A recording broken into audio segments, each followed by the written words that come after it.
Guys আমি একা একা বসে আছিলাম, তারপরেই চোখ পড়লো এই নেপালি মেয়েটার উপরে। সে আমাকে একদিন খুবই খারাপভাবে মারছিল, যার কারণে মেয়েটাকে গ্রুপে এনে ভার্সেসের জন্য চ্যালেঞ্জ দিয়ে দেই। তারপরে মেয়েটা কি বললো তোমরাই শুনো। अरे हाँ हाँ चलिए चलिए। ओके ठीक है ठीक है।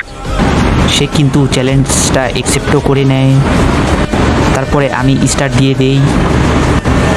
আমি কি করছি মেয়েটার সাথে তোমরাই দেখো।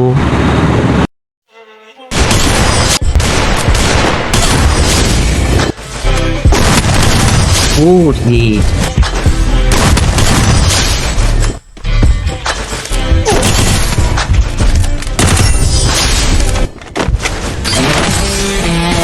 তারপরে ম্যাচটি শেষ হওয়ার পরে সে কি বলল তোমরাই শুনো। नहीं लगा था मैं आपको 0 पे हरा पाऊंगा, बट कैसे हो गया ये मुझे भी नहीं अरे पता। नहीं मैं ना मेरे एक दो दिन से नहीं खेला था ना, तो मेरा स्किल चला गया। हाँ, 1-2 दिन से नहीं खेले आप? यस क्यों? मेरा एग्जाम चल रहा है। সে নাকি ঠিক মতো খেলতেই পারে নাই, তার নাকি এক্সাম ছিল। গাইজ তোমরা যারা আমার সাথে ভার্সেস করতে চাও, পেজটাকে ফলো করে ভিডিওটা শেয়ার করে দাও এবং ইউআইডি কমেন্টে দিয়ে যাও।